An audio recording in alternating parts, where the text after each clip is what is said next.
And this is a, I guess, different You can call it. episode, Yeah. something like that.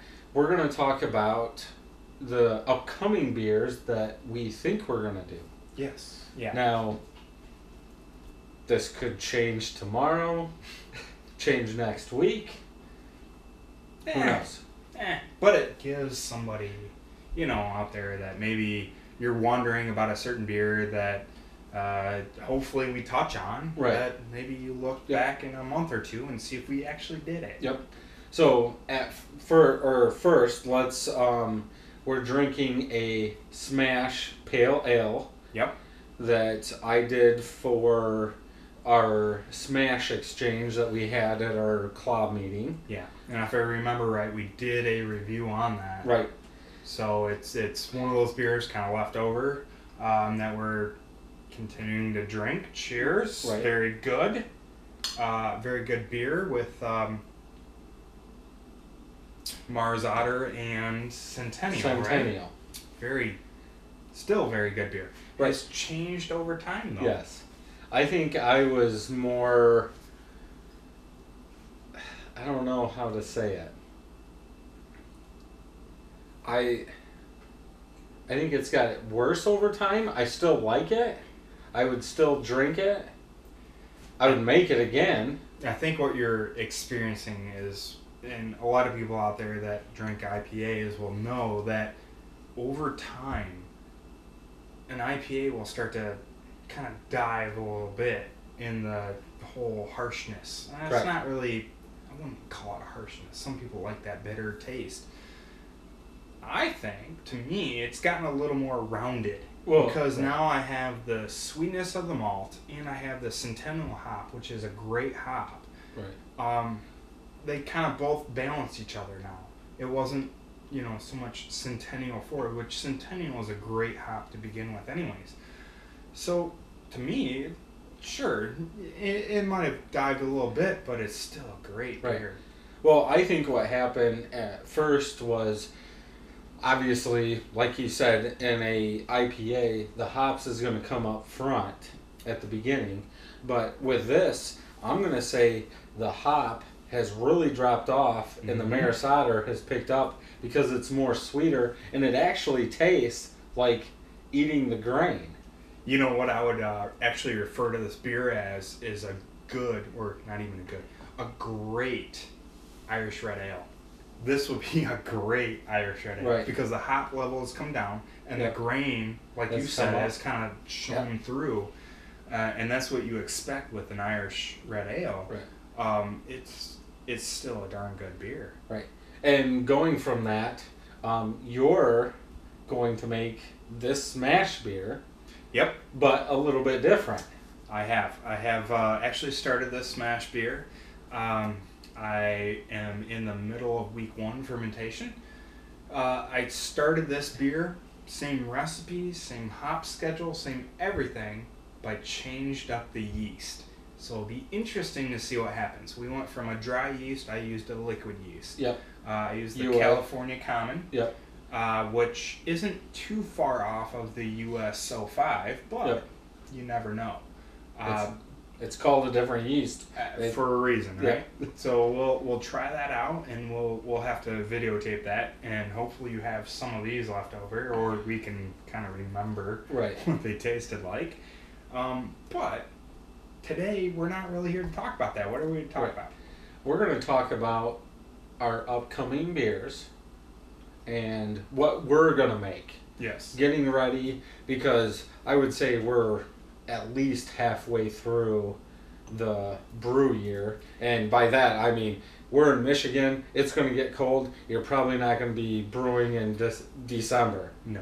Or November. Yeah. Probably October is my drop dead. So it depends on, I guess how cold it gets to when we stop. Sure. But so we have a little bit of time. I would say we have a whole bunch of birthdays coming up. Yes, yeah, we do. So we'll probably be celebrating those with some homebrew. Yep. So bringing that up, what are you thinking about brewing? Okay, so getting back to, I'll just say our last week topic of the Peachtree IPA. Yeah. And we both agree we would cut out the peach tree and call it something else. Different, right? Yeah.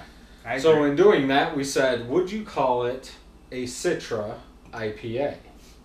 Because you've got 2 ounces of Citra in the dry hop. Yes. That's what I'm tasting. Yeah.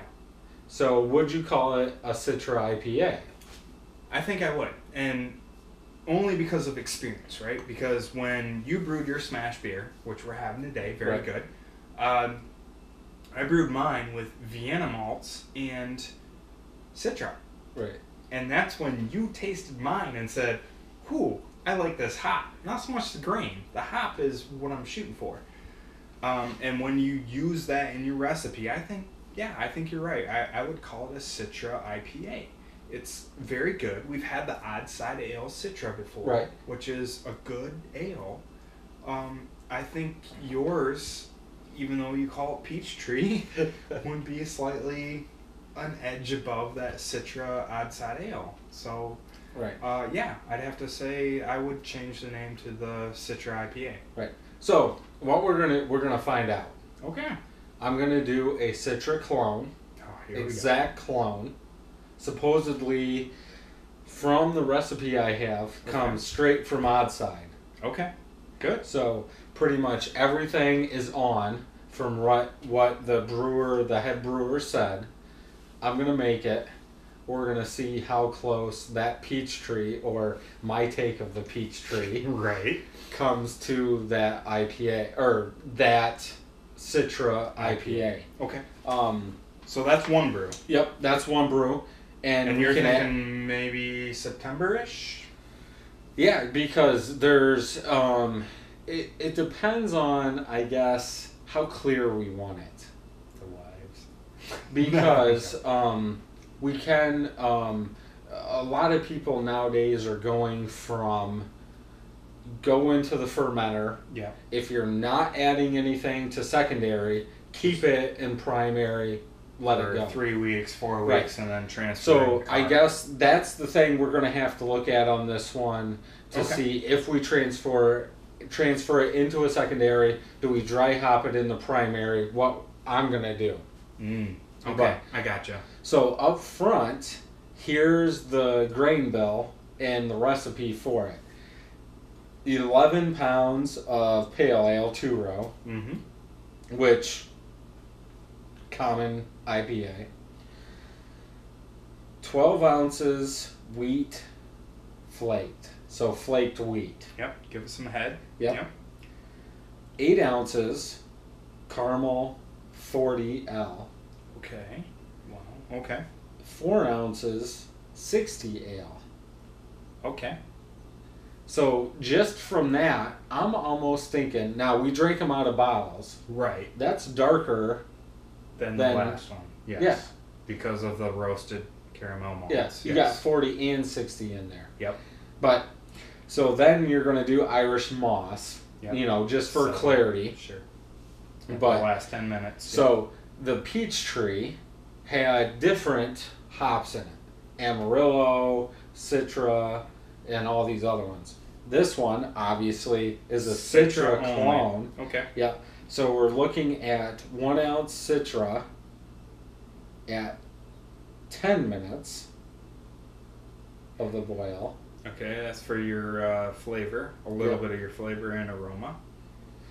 And I guess I wish Brew Smith would do this different, running down, because there's also 1 ounce at 15 minutes of the boil. Okay. More flavor. Yep. 0.5 at 5 minutes. Okay. 0.5 at flame out. Okay. And the common thing, I guess, between the Peachtree and the IPA, 2 ounces of Citra dry hopped. 14 days. Now let me stop you there.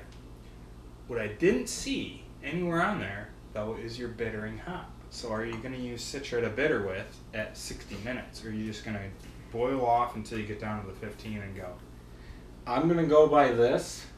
Because this is supposedly a replica of the Citra outside. And Okay. what we'll do, let's cut.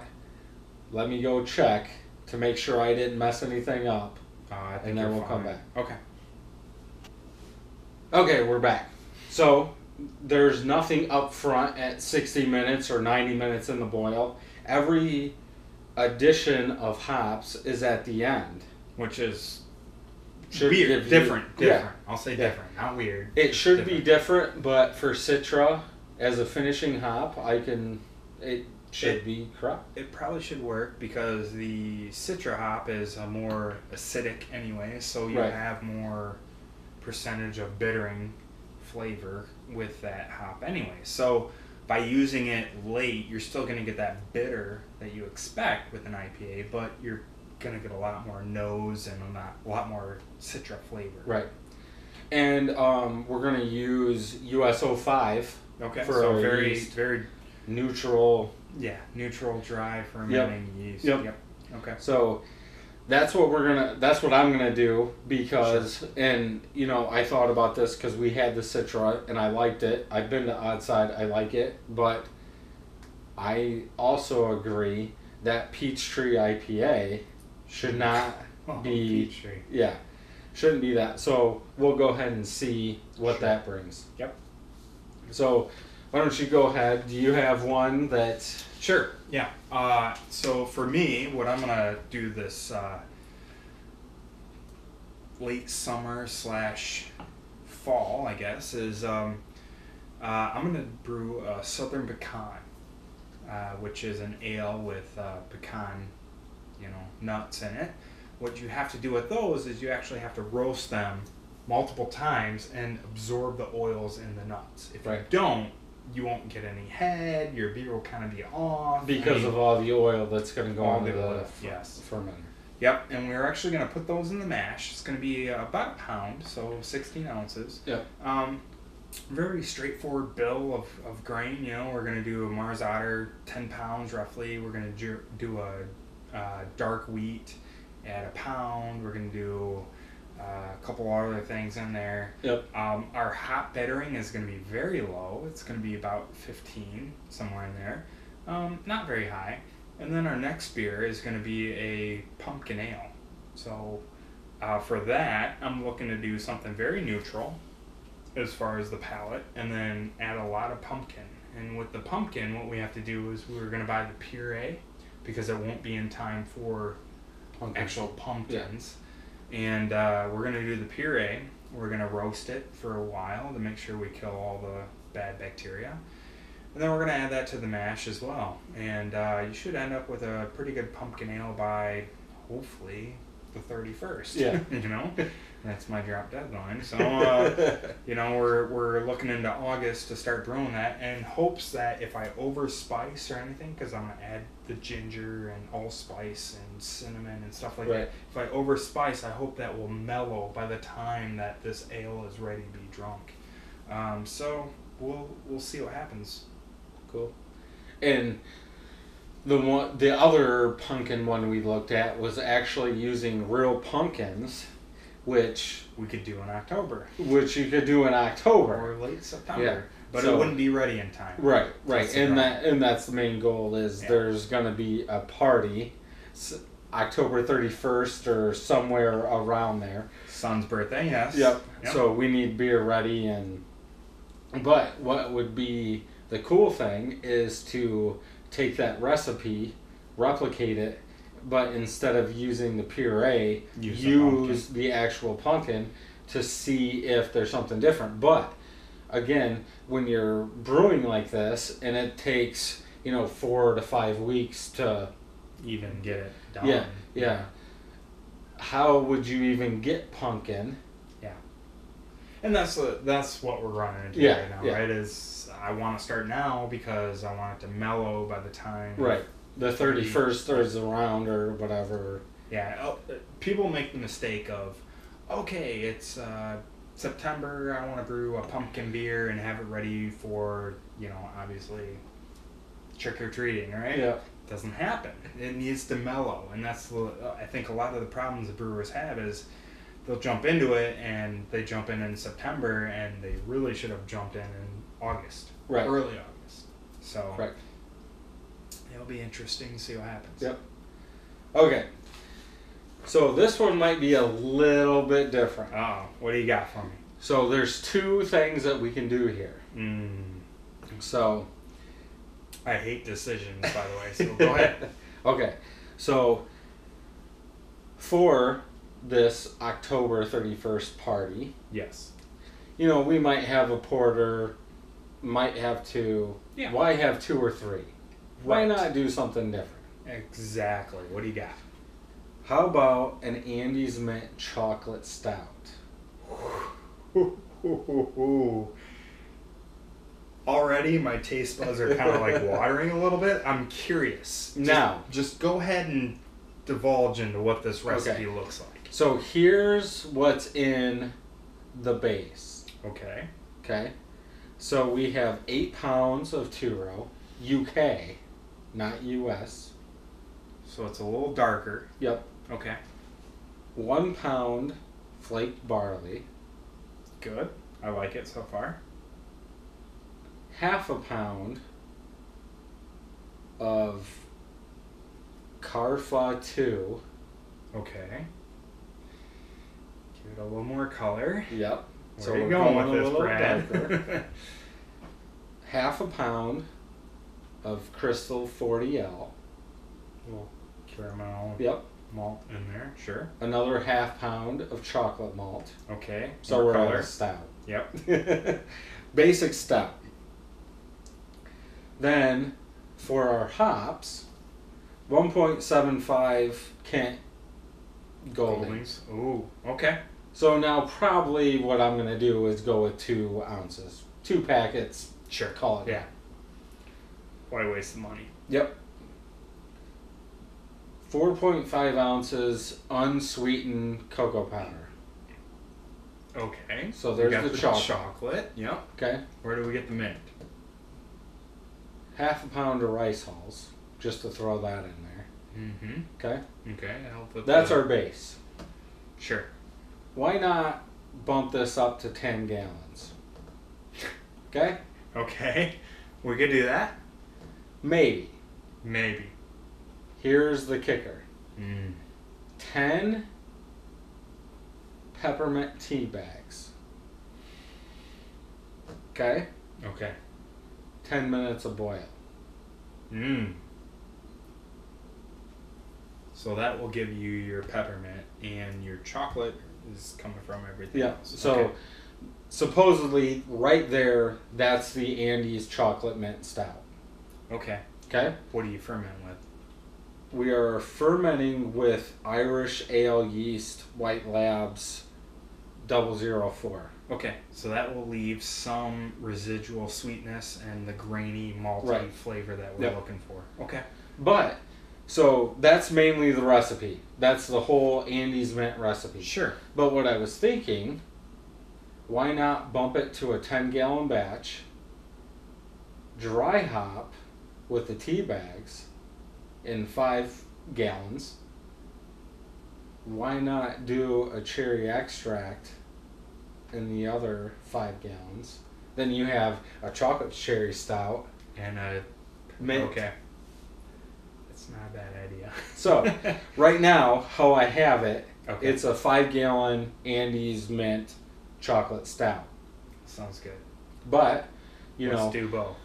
if we do it, and getting back to the October 31st, if I did a 10-gallon batch, or I did 5, you did 5, we split it, we did 1 for 1, but then it could sit for Christmas.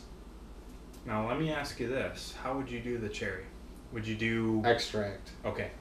Or, just the I extract. don't know if you do cherry puree Yep. or okay.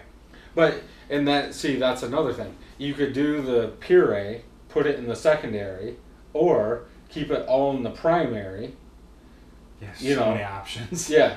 Right. But, that's the thing. But a lot of people, again, we're going back to this, say you don't want anything in that primary if you can. Right. So you could put the extract, the cherry extract, in the keg. Sure. At bottling, basically. Yeah. and call it good. Yeah, no, I'd be fine with that. Then the other 5 gallons is going to be dry hopped with 10 tea bags. So basically, you'd be looking at an Annie's mint and a chocolate covered cherry. Yep. No, I'd Or be fine with that. you can split them, do the same exact recipe 2 times. Do cherry in one, the mint in the other. So, but I guess... Got options. Yeah, you got options. Sure. Do you have any more coming up? Yeah, I mean, the 2 other ones I'm going to brew at some point in time, no particular timeline here, are a Dirty Bastard clone from Founders. Yep. That's one of my favorite beers. It's a Scottish wee heavy ale. And then Chimay, or a Tremens Delirium. I haven't, or Delirium Tremens, whatever you want to call it. I haven't really decided which one yet. I want to do a Belgian strong ale so that I can bottle it, have it naturally carb, put a cork in, and have it sit for a year before we try it. Wow. So, I mean, what sucks about that is we're going to have a long time before we even try something. Right. So. But again, as we said, these are upcoming beers. It could change tomorrow, because another one that I'll be doing is a dark brown ale that is more Belgium grain than anything. So that's another one. Then it depends on when winter kicks in what we can do. But sure. Also, we might as well mention we're making mead. Yes, we are making some mead, and we need to review a couple store-bought meads before we actually do ours, right. So that we can determine a baseline of, and the thing about mead is, it's so you never know. It could be carbonated, it could be non-carbonated, it could be sweet, it could be dry. I mean, it's all over the map. It could take 3 months, it could take a year, it could take 2 years. Yep, we'll just have to wing it. Yep. I guess. Also, ciders. Yeah. Yep, we'll have some of my ciders coming up. Yep. What I'm thinking is probably a tart cherry, a caramel apple, and then I don't know yet. We're still kind of throwing it around a little bit, but maybe apple pie. I don't know yet, so we'll see. But those are going to be coming up sooner than later because Right. you've got 15 gallons going now, right? Yeah, make it sound bad, but yes, I do. So yeah, we'll have those ready. They should be ready before October. So right. Should then for the mead side, I have a apricot vanilla mead. Sounds awesome. A blueberry mead. Also awesome. All blueberries. So even the honey is blueberry honey. So that'll be interesting. Then I guess an apple mead. Kind of. Yeah, would be very good. Yep. So I guess we have a lot of different things coming up, or we've started, so we'll have to see how that goes and have a lot more videos coming up. Yep. And go from there. Some more things to look forward to, right? Yep. Yep. Cool. Cool. Well, until next time, I'm Steve. I'm Brad. Happy brewing.